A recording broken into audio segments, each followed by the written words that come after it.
মাধবর ভক্তি গাজ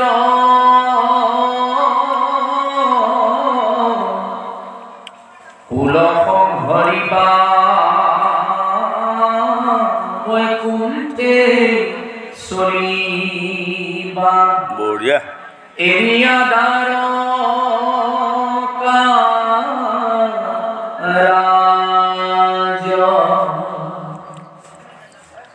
হা কৃষ্ণ স্বামী বুলন্ত লুতক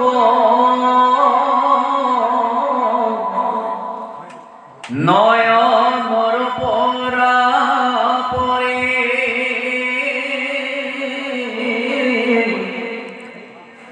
হরিরত ফুকে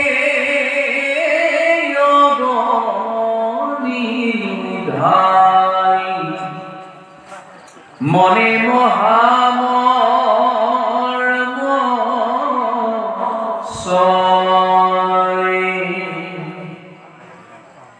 আয়াম তেবিয়া নিঃশ্বাস সাপিলন্ত পাখ সন্তাপে আকুল ভাৱ বিৰল থানত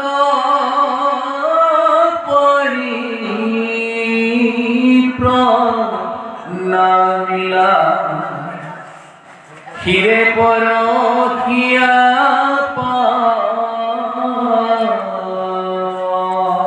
এতিয়া এই আধ্যাটো হ'ল কৃষ্ণ উদ্ধৱৰ সংবাদ। প্ৰভু ভগৱন্ত যদু বংশক কেনেকৈ নাশ কৰি কেনেকৈ বৈকুণ্ঠ যাত্ৰা কৰিব আৰু এই দ্বাৰকা নগৰখনত যেতিয়া অনেক বিমংগল দেখা হ'ল তেতিয়া উদ্ধৱে গৈ আজি প্ৰভু ভগৱন্তৰ পাৱত পৰি কান্দিছেগৈ। হে প্ৰভু, যাদৱ বংশক তুমি সংহৰি এৰিবা ভূমি অৱশ্যে জানিলোঁ আকৌ আমি শিকাৰণে ঋষিৰ সাপ ব্যৰ্থ নকৰিলা বাপ তুমি হৈয়া জগতৰ স্বামী।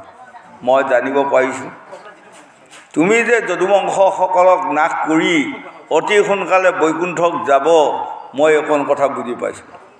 এতিয়া তাৰে মন কৰক 56 কোটি যদুবংশৰ ভিতৰত কোনেওতো গম নাপালে প্ৰভু ভগৱন্তে যে এইটো কৰিব ওলাইছে, কোনেও গম পোৱা নাই। কিন্তু এজনেই গম পালে, সেইজনৰ নামে হ'ল উদ্ধৱ।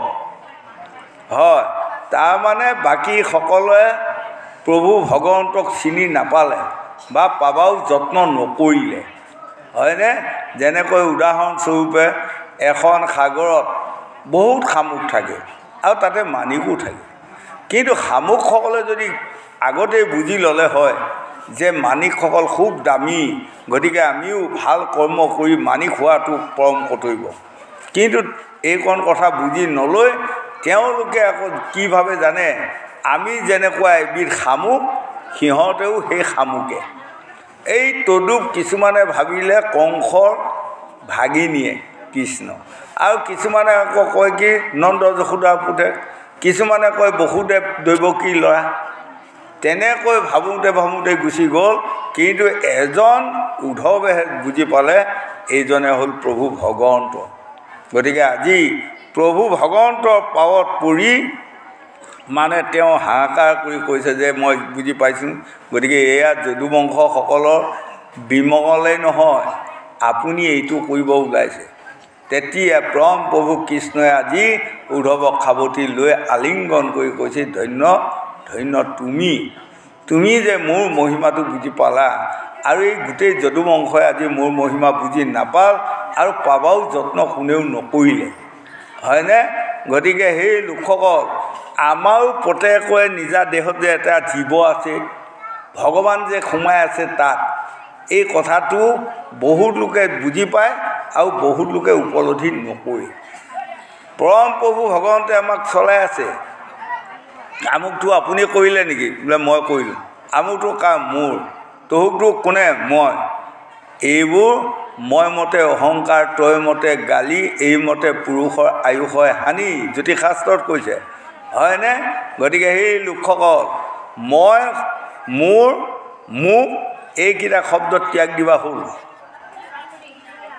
হয়নে এজন মানুহ সুধিছে আপোনাৰ ল'ৰা ছোৱালী কেইটা সেইগৰাকী মানুহে যদি কয় প্ৰভু ভগৱন্তৰ বস্তু আৰু তিনিটা দিয়ক তেনেহ'লে প্ৰভু ভগৱন্তে ভাল পাব আৰু যদি পোনে পোনে কয় মোৰ ল'ৰা তিনিটা মোৰ ছোৱালী চাৰিজনী কয় এইটো অহংকাৰ এইটো ঘৰ বাৰী কাৰ ভগৱানৰ বস্তু মোৰে তেতিয়া ভগৱানে ভাল পায় ভগৱানৰ বস্তু বুলি কোৱা কথা আকৌ আমি আগতে ক'ব লাগে এদিন দেৱঋষি নাৰদ আৰু প্ৰভু ভগৱন্তে দুয়ো কথোপকথন হৈ আছে ইতিমধ্যে এজন মহান বৈষ্ণৱ ভকত বুঢ়া কেইটামান ল'ৰাই মানে বুঢ়াজনক সুধিছে ককা এই ঘৰ বাৰীখিনি কাৰ তেতিয়া বুঢ়াটোৱে কৈছে কাৰনো বুলিম বোপাইহঁতৈ ভগৱানৰ বস্তু আৰু আমাৰে হয় কোৱাৰ লগে লগে দেৱঋষি নাৰদে প্ৰভু কৃষ্ণক কৈছে প্ৰভু দেখিছে সেইজন চাওক মৈতৰ সেইজনে মানুহ সেইজনে জ্ঞানী পুৰুষ আৰু ঘৰ বাৰী সকলো আপোনাকে অৰ্পণ কৰিলে দেখিছে সেয়াই আকৌ এটাই কৈছে অ' ককা গৰু গিহাল কাৰ কৈছে গৰু গিহালনো কাৰ বুলি মই বোপায়ো ভগৱানৰ বস্তু আমাৰে এতিয়া দেৱঋষি নাৰদে কৈছে দেখিছে প্ৰভু গৰু গিহালো আপোনাক অৰ্পণ কৰিলে এয়াহে বৈষ্ণৱ এয়াহে ভকত হয়নে তামোল বাৰীখন কাৰনো বুলি মই বোপায়হঁত ভগৱানৰ বস্তু আমাৰ দেৱঋষি নাৰদে কৈছে তামোল বাৰীখনো দিলে আপোনাক হয়নে এয়াহে ভকত এয়াহে বৈষ্ণৱ এনেধৰণৰ যদি চব মানুহে কিমান কামত আহিব গৈ আছে সদৌ শেষত এটা ল'ৰাই সুধিলে অ' ককা এইগৰাকী কাৰ মানুহ কাৰনো বুলি মোৰে আৰু এইজনী লগে লগে ফেল এই কৃষ্ণই কৈছে দেখিছা চব বস্তু মোক অৰ্পণ কৰিব পাৰিলে তাৰ নিজৰ ঘৈণীয়েকক মোক দিব নোৱাৰিলে গতিকে ইণ্টাৰভিউ ফেল হয়নে গতিকে সেই লোকসকল ইণ্টাৰভিউ আহিব আমাৰ এদিন কোনদিনা আহিব ইণ্টাৰভিউ জানে যিদিনা আমি শেষ বিচনাত পৰিম সেইদিনা আমাৰ ইণ্টাৰভিউ হ'ব যদি সেই ইণ্টাৰভিউত পাছ কৰিব পাৰে কামত আহিল আৰু যদি কেনেবাকৈ ইণ্টাৰভিউ দিনা ফেল কৰে নৰকত ৰেহাই নাই নৰকত যায় নাখাওঁ বোলা বস্তু খাব লাগিব নকৰিম বা কৰ্ম কৰিব লাগিব ৰেহাই নাই গতিকে আপোনাসকলে আজিৰ পৰা এই ভাগৱত শুনি খুব দৃঢ়তা হয় নাখাই মৰিম কাৰো অন্যায় নকৰিম এক হয়নে জীৱনত দুখীয়া হৈ যাম তথাপি কাকো ঠগ প্ৰবঞ্চনা নকৰিম ল'ৰা ছোৱালী যুৱক যুৱতী প্ৰজন্মসকল এইখন পৃথিৱীত যদি ভগৱানে নোখোৱায় নাখাই মৃত্যুবৰণ কৰিম তেও মই কাৰো অন্যায় অত্যাচাৰ ঠগ প্ৰবঞ্চনা লোচা পাজি নকৰিম দৃঢ় প্ৰতিজ্ঞ হোৱা হয়নে স্বামী বিবেকানন্দ দেৱৰ বাণীত লিখিছে মনৰ দুখে চাণ্ডালে দেই অভিশাপ তাক খন্দাইতে নৰে ব্ৰহ্মাৰ বাপ মনৰ দুখত জাতি ধৰ্ম বৰ্ণ নিৰ্বিশেষে হওক কোনোবা মেলছ জাতি প্ৰশ্ন নাই মোক যদি মেলচৰু অভিশাপ এটা দে মই যদি মেলচৰু দুখ লগাইছোঁ তেনেহ'লে সেই সাপৰ পৰাও মই মুক্তি নাপাম হয়নে গতিকে কৈছে মনৰ দুখে চাণ্ডালে দেই অভিশাপ তাক খন্দাইতে নৰে ব্ৰহ্মাৰ বাপ উঠি অহা যুৱক যুৱতী প্ৰজন্মসকল আপোনালোকে সাধু গুৰু বৈষ্ণৱ ভকত বা বৃদ্ধ লোকসকলৰ আপোনালোকে কোনোদিনে অনিষ্ট সাধন নকৰিব কাকো বেয়া ভাষা নক'ব যদি দুখ পাই পেলাই এটা অভিশাপ দেই ইহকালে পৰকালে সেই অভিশাপ আপুনি এৰাব নোৱাৰে আৰু সদৌ শেষত স্বামী বিবেকানন্দ দেৱে গোটেই গ্ৰন্থখনৰ শেষত লিখিছে আপোনালোকে পাব চালে যুৱক যুৱতীসকল কলেজত পঢ়া ল'ৰা ছোৱালীসকলে পাব সতৰ হয় নাই অসতৰ জয় নাই বাহ কবডাল কথা লিখিছেনে এইটো হয় সতৰ হয় নাই যিজন মানুহ সতত আছে তেওঁ বহুত মানুহে যদি হিংসা কৰি হুলস্থুল কৰিও তেওঁক ক্ষয় কৰিব নোৱাৰে আৰু যিজন মানুহ অসতত আছে তেওঁ গোটেই জীৱনত চাৰিপাত ঢাল তোৰাল লৈ ঘূৰি ফুৰিলেও জয় হ'ব নোৱাৰে গতিকে এক নম্বৰত আমি সৎ হ'ব লাগিব যদি আমি সৎ হওঁ তেনেহ'লে পৃথিৱীখনত শান্তি আমি পামেই আৰু অসৎ যদি হওঁ তেনেহ'লে এইখন পৃথিৱীত আমি অশান্তি পামেই, ৰেহাই কাৰোৱে নাই। আমাৰ মানুহৰ মাজত কিবা কাৰোবাৰ ওচৰত দুখ লগালে, অপৰাধ কৰিলে, ক্ষমা বিচাৰিলে ক্ষমা পাওঁ, কিন্তু ভগৱানৰ যিকেইটা মাৰি মৰক দুখত যদি আমি পৰি যাওঁ তাৰ পৰা আমি ৰেহাই নাই, কোনোদিনে আমাক মৰম নকৰিব। গতিকে আমাৰ উঠি অহা যুৱক যুৱতী সকলোৱে শাস্ত্ৰ ভাগৱত শুনক, শুনি আমি সকলোৱে যদি জ্ঞানী হওঁ, শিক্ষিত হওঁ, পণ্ডিত হওঁ, তেনেহ'লে আমাৰ কিমান কামত আহিব। আমি এইখন পৃথিৱীত নিশ্চয় শান্তি পাম। ভাগৱতেও সিদ্ধান্ত দি আছে। গোবিন্দ কৃষ্ণৰ বিয়োগে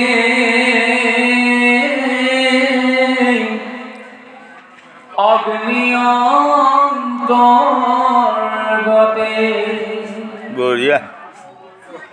হৃদয় দগ্ধ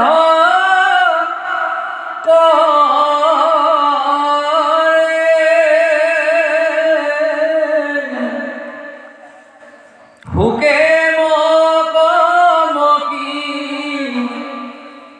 কৰন্ত কন্দন নয়নৰ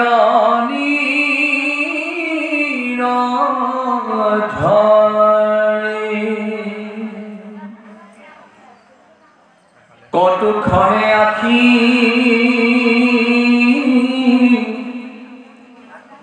মুখ মুছি পাছে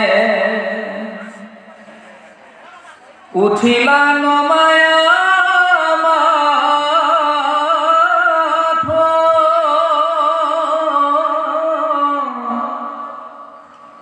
কৰি কীৰ্তঞ্জলি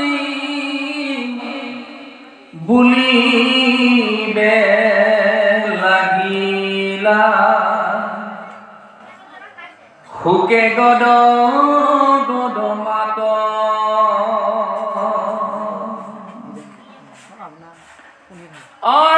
বংশ সংহৰি এই ভূমি তুমি যাইবা জানিলো আমি ঋষি সাপ বাপ ব্যৰ্থ নকৰিলা যিহেতু জগত স্বামী। আজি উদ্ধৱে প্ৰভু ভগৱন্ত কৃষ্ণৰ পাৱত পৰি দুগুৰি কান্দিছে। প্ৰভু, আপুনি ঋষি সাপটো নাকচ কৰিব পৰা হয়, কৰিব পাৰিলে হয়, কিন্তু নকৰে। কিয় কৰিব?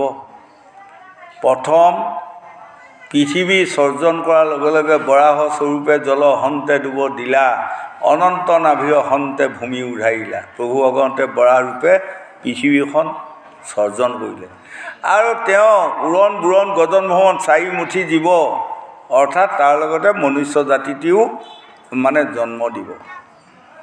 এই মনুষ্য জাতিটোৱে কি লৈ চলিব, কি নীতি লৈ, কি পথ লৈ চলিব, প্ৰভু ভগৱন্তে নিজে অকলে অকলে বহি চিন্তা কৰি তেতিয়াই ভাবিলে চন্দ্ৰ সূৰ্য জন্ম দিওঁ, পোহৰ কৰি দিওঁ আৰু মই বৈষ্ণৱ সনাতন ধৰ্ম প্ৰচাৰ কৰিম আৰু 5টা নীতি প্ৰচাৰ কৰিম। তেতিয়াই প্ৰভু ভগৱন্তে বৈষ্ণৱ সনাতন ধৰ্ম জন্ম দিয়ালে। মহাপুৰুষ শংকৰদেৱে ভাগৱতৰ তাৎপৰ্যত লেখা নাই হয়নে? অ কৃষ্ণ সূৰ্য ভয়লতয়ো দি ধৰিয়ে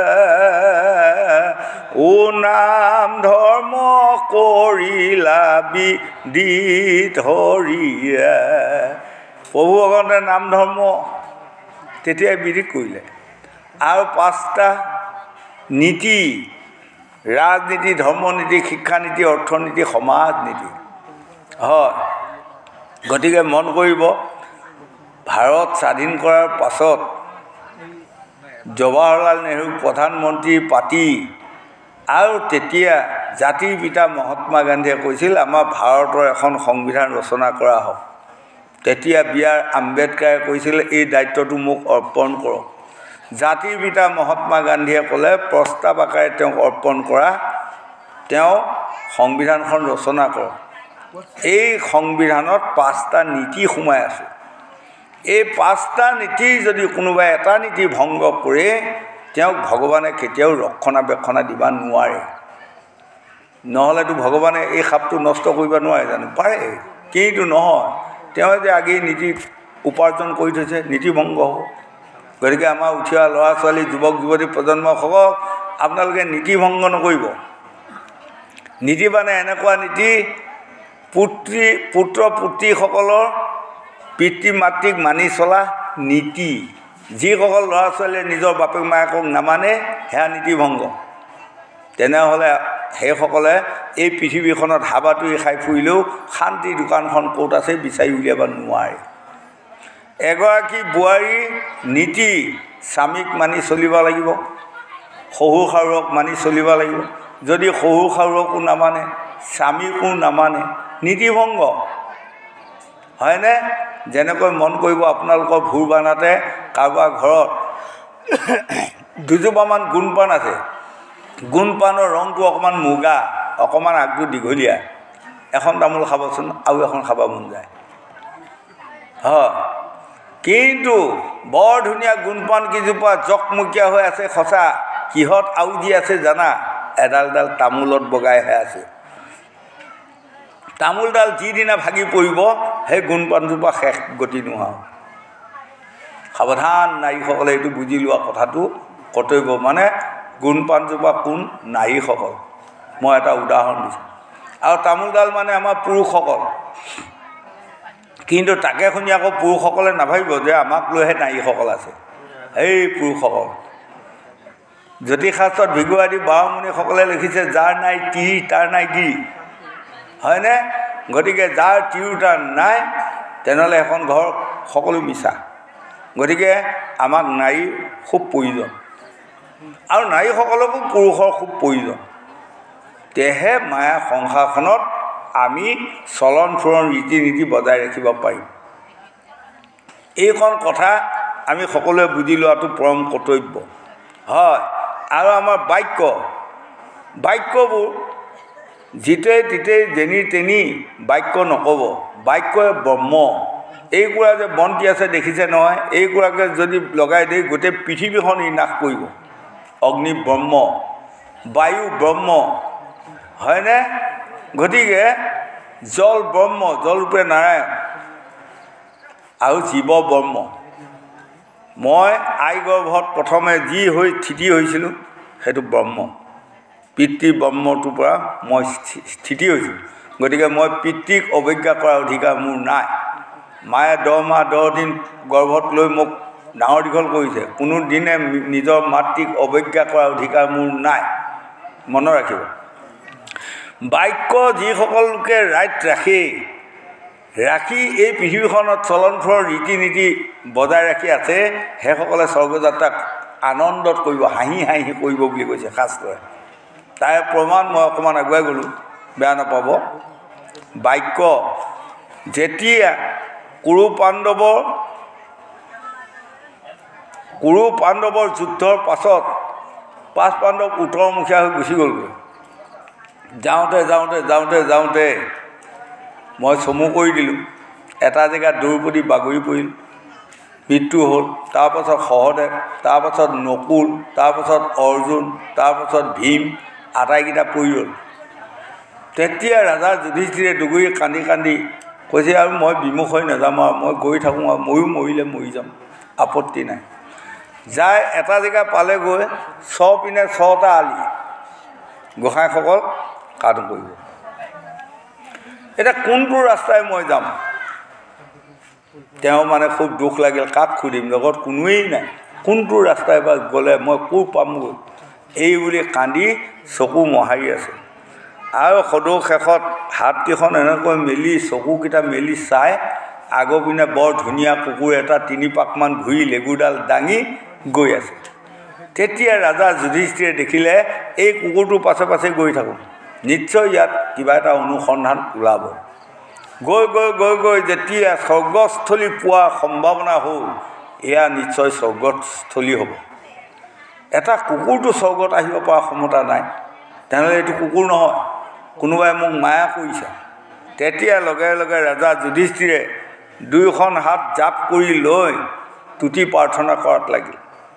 আৰু সেই তুতি প্ৰাৰ্থনাত তুষ্ট হৈ কুকুৰ গুচি তেওঁ দেখা দিলে, মই যম ৰজা। তেতিয়া লগে লগে ৰাজা যুধিষ্ঠিৰে নমস্কাৰ কৰিলে পিতৃদেৱ বুলি। তেতিয়া যম ৰজাই কৈছে, এতিয়া ব'লা তুমি 3খন নৰক চাব লাগিব। ৰাজা যুধিষ্ঠিৰ উৎসৱ খাই উঠিল, 3খন নৰক কিয় চাব লাগে? হয়নে? মোক মৰ্ত্যত সকলোৱে ধৰ্মৰাজ বোলে, ৰাজা যুধিষ্ঠিৰ বোলে, মইতো পাপ কৰা নাই। বোলে তুমি বাক্য নষ্ট কৰা পাপত পৰি আছা, গতিকে ৰেহাই নাই, আহা মই যম ৰজা, মোৰ বাক্য অমান্য কৰাৰ অধিকাৰ কাৰোৱেই নাই। 3খন নৰক দেখুৱাই লৈ আহিলোঁ। আহি স্বৰ্গৰ দুৱাৰদলিত খাৰ কৰাৰ লগে লগে দেখুৱাই দিছে, এইখন ৰাজ্য চোৱা, বৃহৎ ডাঙৰ ৰাজ্য, খুব সুন্দৰ ৰাজ্য। আৰু ৰজাজন বহি আছে, খুব দেখাই শুনাই উপযুক্ত সুন্দৰ ৰজা, 6গৰাকী গাভৰুৱে মানে বাঁহ দি আছে। তেতিয়া ৰাজা যুধিষ্ঠিৰ গা নোম সিঁয়ৰি গ'ল। হে পিতৃদেৱ, মোৰ গা নোম সিঁয়ৰি গৈছে, ইমান ধুনীয়া এইখন ৰাজ্য, কি ৰাজ্য এইখনৰ নাম কি? তেওঁ ক'লে, এইখনৰ নামে হ'ল 1 নম্বৰ স্বৰ্গ ৰাজ্য। আৰু এই ৰজাজন কোন? কম ভাগ্যৱান ৰজা নে? তেওঁ কৈছে, আপুনি চিনি পোৱা নাই? কৈছে, নাই, তোমালোকে যে মাৰি পঠিয়াইছিলা কৰ্ণ, সেইজনেই এয়া ৰজা। ৰাজা যুধিষ্ঠিৰ উৎসৱ খাই উঠিল, কেনেকৈ কৰ্ণ আহি 1 নম্বৰ স্বৰ্গত ৰজা হ'লে আহি এইকণ কথা পিতৃদেৱ মোক বুজাই দিয়ক। তেতিয়া যম ৰজাই আজি ৰাজা যুধিষ্ঠিৰক বুজাই আছে, কালিলৈ পৰহিলৈ ঘোৰ যুদ্ধ, কুৰুক্ষেত্ৰ মহাৰণ। সন্ধিয়াৰ লগে লগে কৃষ্ণই কৰ্ণৰ শিবিৰত সোমালে। কৰ্ণ কৈছে, বাসুদেৱ নমস্কাৰ। তেতিয়া কৃষ্ণ কৈছে, তোমাৰ পিতৃ মাতৃ কোন আজিলৈ তুমি চিনি পালা? লগে লগে কৰ্ণই মানে চকু পানী টুকি কৈছে, হেই বাসুদেৱ, মোৰ জীৱনত সেইটোৱে দুখ ৰ'ল, মোৰ পিতৃ মাতৃ কোন আৰু আজিলৈ বুজি নাপালোঁ, সকলোৱে মোক সুতপুত্ৰ বুলি কয়। হয়, কৈছে, মই তোমাৰ পিতৃ মাতৃক আজি চিনাকি কৰি দিম বুলি আহিছোঁ। কৰ্ণ আচৰিত হ'ল, তুমি কেনেকৈ চিনাকি কৰি দিবা? তুমিতো বয়সত মোতকৈ সৰু। ময়ে যদি মোৰ পিতৃ মাতৃৰ কথা নাজানো, মোতকৈ সৰু তুমি কেনেকৈ জানিবা? আই তেতিয়া কৃষ্ণ কৈছে, যদা যদা হি ধৰ্মেচ্য গ্লানি ভৱতি ভাৰত, অভূত্য স্থানয় ধৰ্মেচ্য তদাত্মানুং সিজ্জামহ্যম, পৰিত্ৰাণায় সাধুনাং বিনাশায় স্বদুষ্কৃতাম, ধৰ্ম সংস্থাপনায় সম্ভৱামি যুগে যুগে। হে কৰ্ণ, দুষ্টক দমন শান্তক পালন কৰিবৰ কাৰণে যুগে যুগে মই অৱতাৰ লৈ আছোঁ আৰু লৈ থাকিম। তোমাৰ পিতৃ কোন জানা? সূৰ্য দেৱতা। কৰ্ণ উৎসৱ খাই হ'ল, তেনেহ'লে মই দেৱৰ সন্তান। বোলে, অঁ তুমি দেৱৰ সন্তান। এইকণ কথা যদি মই আগতেই জানিলোঁ হয়, কিমান আনন্দ। মই সূৰ্যৰ পুত্ৰ। আৰু মোৰ মাতৃ কোন? কৈছে, তোমাৰ মাতৃ কুন্তী। উৎসৱ খাই উঠিল, কুন্তী মোৰ কেনেকৈ মাতৃ হ'ল? মই কওঁ শুনা, এইকণ কথা এটা আখ্যানত যম ৰজাই ৰাজা যুধিষ্ঠিৰক বুজাই আছে, আৰু এটা আখ্যানত কৰ্ণক কৃষ্ণই বুজাই আছে, আৰু এইটো আখ্যানকে গংগাৰ পাৰত শুকদেৱে পৰীক্ষিত ৰজাক বুজাই আছে। আৰু যেনিবা সেইকণ কথাকে আমি অধমে আজি ভোৰ বান্ধাত কৈ আছোঁ। হয়, তোমাৰ মাতৃৰ নাম কুন্তী, ভোজ ৰজাৰ জীয়েক। এদিন দুৰ্বাসা মুনি তাত ওলালেগৈ। ওলোৱাৰ লগে লগে তোমাৰ মাতৃয়ে বৰ আপ্যায়িত কৰিলে। সেই আপ্যায়িতত সন্তুষ্ট হৈ অহাৰ সময়ত দুৰ্বাসা মুনিয়ে ক'লে, হেৰা ছোৱালী, আহাচোন, মই তোমাক গোপনীয় কথা এটা কওঁ। অকণমান দূৰকৈ মাতি লৈ যায়, ক'লে, তোমাক মই এইটো মন্ত্ৰ দিলোঁ, এই মন্ত্ৰটো জপ কৰি তুমি যাকেই মাতিবা সিয়ে আহি তোমাৰ স্বামী হৈ তোমাক প্ৰেম লীলা কৰি ৰমণ কৰি আনন্দ দিব, শান্তি দিব, আৰু তাৰ পৰা তুমি পুত্ৰ সন্তান ল'ব পাৰিবা বা ভাল পুত্ৰী ল'ব পাৰিবা। এইটো মন্ত্ৰ দি থৈ গুচি গ'ল। যোৱাৰ লগে লগে সদায় কুন্তী দেৱীয়ে ভাবি আছে, এই মন্ত্ৰটো কিমান লাগেই নালাগে বা সঁচা মিছা। যাওঁতে এদিন অকলশৰীয়াকৈ এই মন্ত্ৰটো প্ৰমাণ কৰিবৰ কাৰণে মন্ত্ৰটো জপ কৰি সূৰ্য দেৱতাক মাতিলে। লগে লগে সূৰ্য দেৱতা এটা সুন্দৰ ল'ৰা হৈ কুন্তীৰ ওচৰত খাৰা হ'লে। হোৱাৰ লগে লগে কুন্তীয়ে কৈছে, দুৰ্বাসা মুনিয়ে কোৱা মন্ত্ৰটো লাগেনে নালাগে, সঁচানে মিছা, এইটো প্ৰমাণহে কৰিলোঁ, এতিয়া আপুনি যাওকগৈ আৰু। তেতিয়া সূৰ্য দেৱতাই কৈছে, নহ'ব, মই যদি ইয়াৰ পৰা গুচি যাওঁ তেনেহ'লে দুৰ্বাসা মুনিৰ অভিশাপত মই ভস্ম হৈ যাব লাগিব। গতিকে মই তোমাৰ লগত ৰমণ কৰি তোমাৰ গৰ্ভত মই সন্তান দি থৈ যাব লাগিব। সেই মৰ্মে তোমাৰ মাতৃ কুন্তী গৰ্ভত সূৰ্য দেৱতাই সন্তান দি থৈ গ'ল। আৰু যেতিয়া 10 মাহ 10 দিন পুহ হোৱাৰ পাছত তোমাৰ মাতৃ কুন্তী দেৱীয়ে তোমাক জন্ম দিয়াই তোমাক দেখি আনন্দত সীমা নাই। বাহ, ইমান সুন্দৰ ল'ৰা, জন্ম লোৱাৰ লগে লগে ইমান দেখাই শুনাই সুন্দৰ ভাল, মোৰ নিচিনা ভাগ্যৱতী কোন হ'ব বুলি বুকত খাবত মাৰি লৈ থাকি খন্তেক পাছত চিন্তা কৰি, মইতো বিয়া হোৱা নাই, তেনেহ'লে বিয়া নোহোৱাকৈ যদি মোৰ কেঁচুৱা এটা হৈ বা মোৰ ল'ৰা এটা হোৱা কথা শুনেই সকলোৱেতো মোক নিন্দাবাণী কৰিব, হয়নে বাৰু? মই এই নিন্দা শুনি আৰু বেইছা বুলি মোক সকলোৱে হাঁহিব বা নিন্দা কৰিব, মই ইয়াক জলতে উটুৱাই দিওঁ। এই বুলি গৈ এটা ডাঙৰ চৰুত ভৰাই দি উটুৱাই দি তোমাৰ মাতৃ কুন্তীয়ে দুগুৰি কান্দিছে।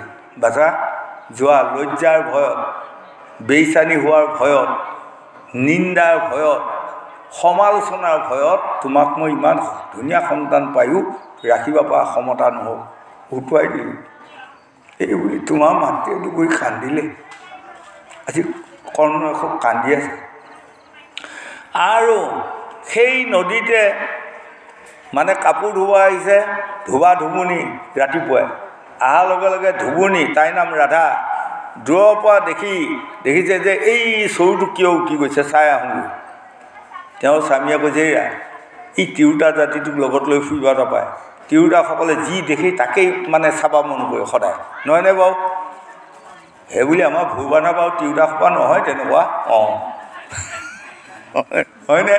বেয়া নাপাব। তেতিয়া যি উঠি যায় যাওক, তুমি চাব যাবলগীয়া কি? নহয়, মই যাবই লাগিব বুলি মানে মানুহগৰাকী গুচি গ'লগৈ।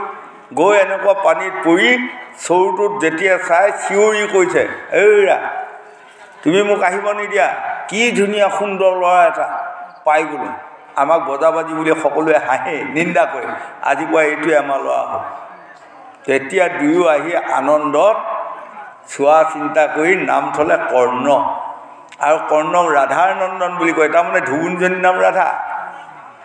হয়, গতিকে তোমাক আহি এইখিনি মানে তোমাৰ জন্ম কাহিনী এইখিনি ক'লোঁ। এতিয়া মই ক'লৈ আহিছিলোঁ তুমি সোধা, কৰ্ণক কৈছে। কৰ্ণই কৈছে, কওকচোন বাসুদেৱ। কৈছে, তোমাক মই লৈ যাবাহে আহিছোঁ। বোলে ক'লৈ? আজিৰ পৰা তোমাক 5 পাণ্ডৱৰ মাজত ৰজা পাতিম, যুধিষ্ঠিৰ, ভীম, অৰ্জুন, নকুল, সহদেৱ সকলোৱে তোমাৰ আজিৰ পৰা ভৰি মালিচ কৰি থাকিব। নিমিষ পৰ নিমাতে থাকি কৰ্ণই কৈছে, ৰবা, মই আজিৰ পৰা যুদ্ধ বাদ দি যদি পাণ্ডৱৰ মাজত ৰজা হৈ যাওঁ তেনেহ'লে মোৰ বাক্যটো নষ্ট হৈ যাব, আৰু এই বাক্য নষ্ট কৰাৰ ফলত মই যাই নৰকত থাকিব লাগিব, সেইদিনা ভগৱান হ'লেও আপুনি মোক সহায় কৰিব নোৱাৰে। গতিকে সেই বাসুদেৱ, আপুনি যি বাটে আহিলে সেই বাটে গুচি যাওক, মই বাক্য নষ্ট কৰা পাপত নপৰিম, কালিলৈ ঘূৰত যুদ্ধ আছে, মই যুদ্ধ কৰিম। বহুতবাৰ বুজোৱাৰ পাছত কৃষ্ণই বুজাইবলৈ নোৱাৰি অকণমান ক্ৰোধান্বিত হৈ কৰ্ণক ক'লে, তুমি যে ইমান মোৰ কথা নামানা। বোলে নামানো। 5 পাণ্ডৱক মাৰিব পাৰিবা? কৈছে, এই বাসুদেৱ আপুনি ইমান ক্ৰোধান্বিত নহ'ব, 5 পাণ্ডৱক মাৰিব নোৱাৰোঁ সঁচা, মই নিজে মৰিব পাৰিম নে নোৱাৰিম সেইটো কওক। এতিয়া কৃষ্ণ নিৰূপায়, তুমি যদি নিজেই মৰিবা চিন্তা নকৰা, যাওঁগৈ। কৃষ্ণ গুচি গ'ল। আৰু 5 দিনীয়া যুদ্ধ কৰি যুদ্ধত অৰ্জুনৰ শৰত তেওঁৰ ডিঙিটো কাটা গ'ল, মৃত্যু হ'ল। সেই বাক্য ৰক্ষা কৰি মৃত্যু হোৱাৰ কাৰণে আজি কৰ্ণই 1 নম্বৰ স্বৰ্গত ৰজা হৈ আছে। ৰাজা যুধিষ্ঠিৰ, তুমি কি কৰিলা? যেতিয়া কুৰুক্ষেত্ৰ মহাৰণৰ মাজত অশ্বত্থামা মৃত্যু জয়, জয়ধ্বনি উঠিল। তেতিয়া দ্ৰোণাচাৰ্যই মানে মোৰ এটিয়েই পুত্ৰ অশ্বত্থামা, কোনে মাৰিলে, কোনখিনিত মৰিল, ভমৰি আছে, ঘূৰি আছে। সদৌ তেওঁ থিৰাং কৰিলে 18 সৈনিক সেনাৰ ভিতৰত এজনেই মানুহ আছে সত্য কথা কোৱা মানুহ, সেইজনৰ নামে হ'ল যুধিষ্ঠিৰ। তেওঁৰ ওচৰত মই সুধিলোঁ, এই বুলি দৌৰি দৌৰি আহি তোমাৰ ওচৰত পাইছিলেহি নে নাই? পাইছে। তেতিয়া দ্ৰোণাচাৰ্যই কি কৈছিল, ৰজা যুধিষ্ঠিৰ, মোৰ পুত্ৰ এতিয়াই মাত্ৰ অশ্বত্থামা, সি মৃত্যু হোৱা সত্য হয়নে? তেতিয়া তুমি পোনে পোনে ক'ব পাৰিব লাগিছিল, তোমাৰ পুত্ৰ অশ্বত্থামা মৃত্যু হোৱা নাই, অশ্বত্থামা নামৰ হাতী এটাহে মৃত্যু হৈছে বুলি ক'ব পাৰিব লাগিছিল। কিন্তু তাকে নকৈ তুমি কি ক'লা, অশ্বত্থামা হত কিন্তু ইতি গদয়া বাক্য। এই বাক্য নষ্ট কৰাৰ ফলত তুমি 1 নম্বৰ স্বৰ্গ, 2 নম্বৰ স্বৰ্গ হেৰুৱালা, 3খন নৰক চাবলগীয়া বাধ্য হ'ল। গতিকে বাক্য ব্ৰহ্ম, বাক্য নষ্ট কৰা লোকসকলে কোনোদিনে স্বৰ্গ নাপায়, আমাক ভাগৱতে বুজাই আছে। গতিকে সেই উঠি অহা যুৱক যুৱতী প্ৰজন্মসকল, মিছা কথা কিছুমান কৈ কাৰোবাক অন্তৰত আঘাত নিদিবা, মিছা কথা কৈ বাক্য নষ্ট কৰি কাৰোবাৰ পুণ্য নষ্ট নকৰিবা, হয়নে? যদি আপোনাসকলে বাক্য নষ্ট কৰে, এক বাক্যত আপোনাসকলে থাকিব পাৰে, আপোনালোকে আনন্দৰে স্বৰ্গযাত্ৰা কৰিব পাৰিব বুলি 4 বেদ 14 শাস্ত্ৰ 18 পুৰাণে আমাক বুজাই আছে। গোবিন্দ তোমাৰ শৰণ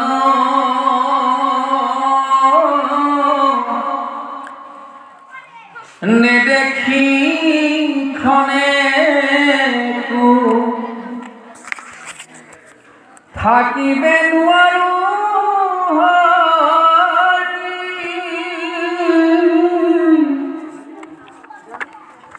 তুমি সাৰি প্ৰাণ প্ৰভু অবশ্যকে যাইব মৰি। বঢ়িয়া।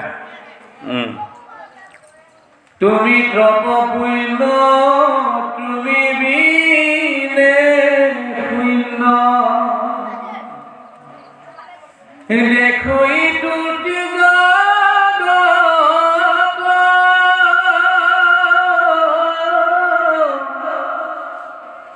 কাৰ পুণ্য কৰো শৰণত ধৰো, আলয়ুক মুকল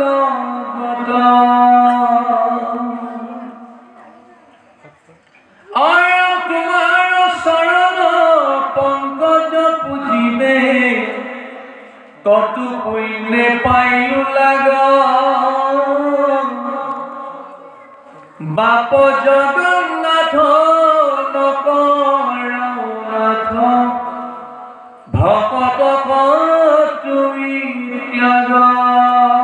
আজি কান্দি কান্দি উদ্ধৱে কৈছে, হে জগন্নাথ, মোক ত্যাগ নকৰিবা, মই এজন ভকত, আপোনাৰ মুখে শুনি আছোঁ মই এজন ভকত।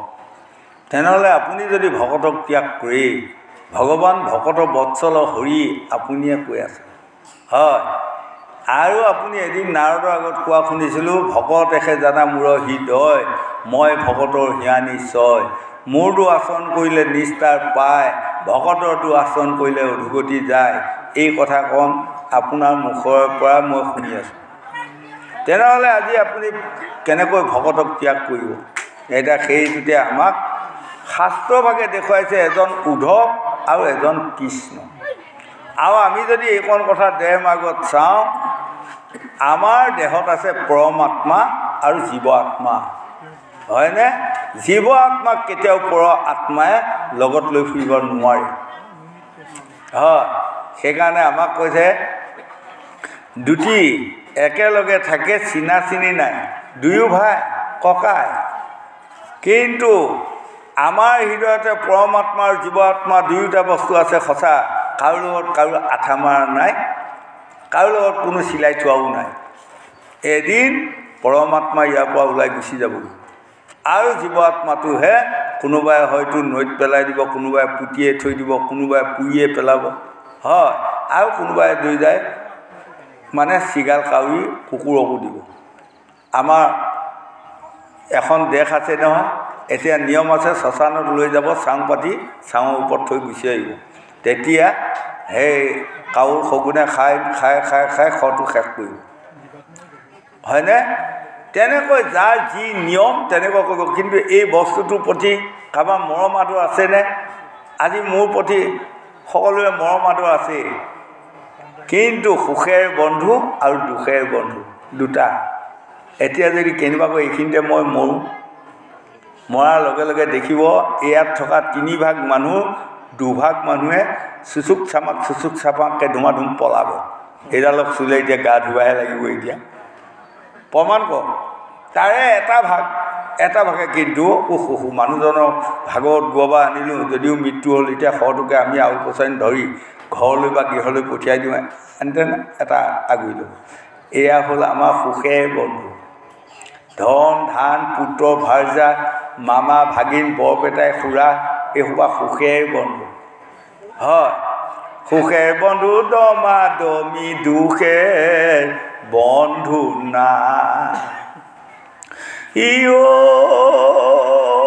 সুখেৰ কালত বন্ধু তুমি জৈতে তৈতে পাবা, দুখেৰ কালত বন্ধু তুমি বিচাৰি নপাইবা।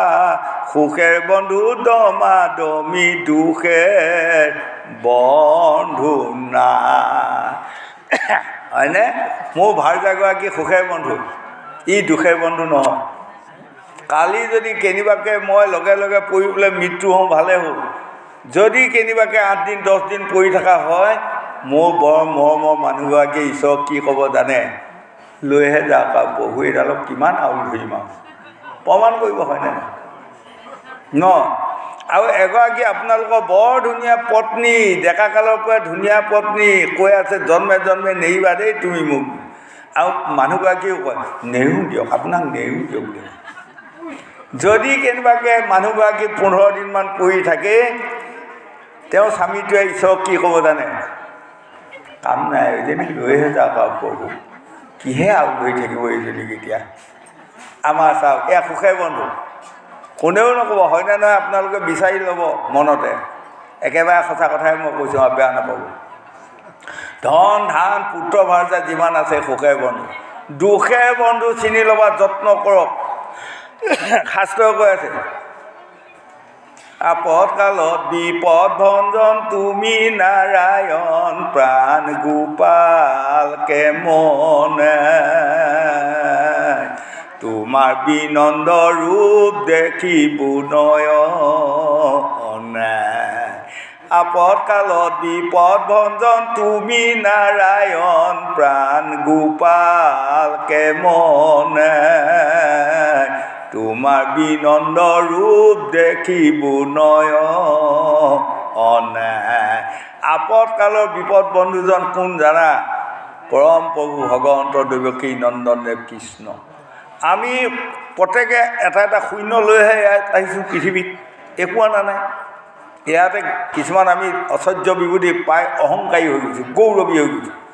সেইকাৰণে আমাক কৈছে গৌৰৱ 4টা এই লোকসকল। এই 4টা গৌৰৱ ত্যাগ দিবা শিকক আগে। এটা ধনৰ গৌৰৱ, 2 নম্বৰ বিদ্যাৰ গৌৰৱ, 3 নম্বৰ বলৰ গৌৰৱ, 4 নম্বৰ ৰূপৰ গৌৰৱ। এই 4টা গৌৰৱৰ যদি কেনিবাকৈ এটা গৌৰৱ কাৰোবাৰ হৃদয়ত থাকে, পঞ্চতম গত অধপতন, হয়নে? গতিকে আমি এইবোৰ গৌৰৱ সকলো ত্যাগ দিব লাগিব। প্ৰভু ভগৱন্তই আমাক বৰ মৰম আদৰ কৰি, মন কৰকচোন, উৰণ বুৰণ গজন ভ্ৰমণ 4 মুঠি জীৱৰ মাজত যে মোক মানুহ জন্ম দিলে, বা কম মৰম নে মোৰ প্ৰতি? যদি কেনিবাকৈ মোক খিয়ালৰ জন্ম দিলে হয়, আজি আপোনালোকৰ মাজত আহিব পাৰিলোঁ হয়। এতিয়া হাবিয়ে বননিয়ে শুনাই পায়ে পায়ে ঘূৰি ফুৰিবলগীয়া হ'ল, হয়নে? যদি কেনিবাকৈ কুকুৰৰ জন্ম মোক দিলে হয়, মই আপোনালোকৰ মাজত আহিব পাৰোঁনে? চাওক বাৰু, যদি কেনেবাকৈ গাহৰি জন্ম দিলে হয়, বৰকচু এডাল খাই খাই ক'ৰবাত ডাবত থাকিব লাগিলে। কিন্তু মোক যে মনুষ্য জন্ম দিল, সেই প্ৰভু ভগৱন্ত, জন্মে জন্ম মই আপোনাৰ চৰণৰ ঋণী। এই ধৰণে আমি ভাবিব লাগিব। গতিকে মনুষ্যৰ কৰ্ম কি? মনুষ্যৰ কৰ্ম হৰি নাম।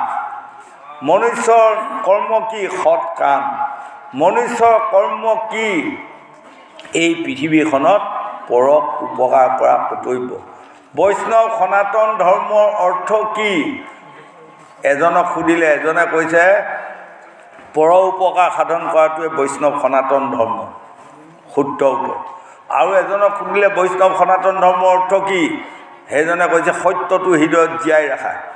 শুদ্ধ উত্তৰ। আৰু এজনক সুধিলে কৈছে নিৰাশ্ৰয়ক আশ্ৰয় দিয়া। শুদ্ধ উত্তৰ। আৰু এজনক সুধিলে সেইজনে কৈছে কাকো অন্তৰত আঘাত নিদিয়া, কাৰো পুণ্য নাশ নকৰা। এইবোৰ বৈষ্ণৱ সনাতন ধৰ্ম একো দিলি ডাল। গতিকে উঠি অহা ল'ৰা ছোৱালী, যুৱক যুৱতী প্ৰজন্মসকল নিজ কৰ্ম সদায় কৰিবা যত্ন কৰক, কোনোদিনে পৰক হিংসা নকৰিব। পৰক হিংসা কৰা এটা যদি স্বভাৱ কাৰোবাৰ আছে, সেইজনে এইখন পৃথিৱীত কেতিয়াও শান্তি লাভ কৰিব নোৱাৰে, হয়নে? যদি এজন মানুহ অহংকাৰী, সেইজন মানুহে কোনোদিনে পৃথিৱীত শান্তি লাভ কৰিব নোৱাৰে। গতিকে আমি বেয়া বস্তুকেইটা ত্যাগ দি সদায় ঈশ্বৰৰ ওচৰত সেৱা প্ৰাৰ্থনাত মগ্ন হোৱাটো পৰম কৰ্তব্য বুলি ভাগৱতে আমাক বুজাই আছে। গোবিন্দ।